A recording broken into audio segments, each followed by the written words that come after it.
This is the Lone Crater YouTube. We hope this video helps. You start by verifying your CX-5 supports CarPlay and your iPhone runs iOS 13 or newer.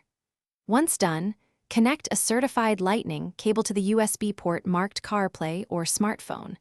Bluetooth alone won't set up wired CarPlay.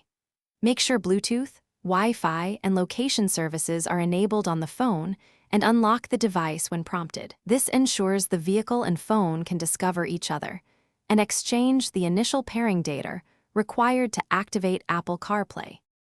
Pair your iPhone with the Mazda using the car's Bluetooth menu. Accept the pairing code on both screens. Next, on the iPhone, go to Settings, General, CarPlay, and pick your CX-5 when it appears. Choose to allow CarPlay while locked if you want quick access.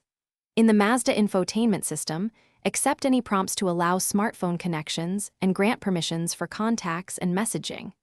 After permissions are granted, the CarPlay interface should load automatically or via the smartphone or CarPlay icon on the screen. Finally, confirm CarPlay functions by opening Maps, making a call, sending a message via Siri, and playing audio. If the wired connection fails, swap to a different certified Lightning cable and try another USB port.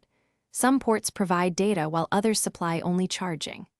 If problems persist, restart both the iPhone and the car's infotainment system, then check for iOS and Mazda firmware updates to resolve compatibility issues. One key troubleshooting tip: test with a second iPhone to isolate whether the phone or vehicle is at fault.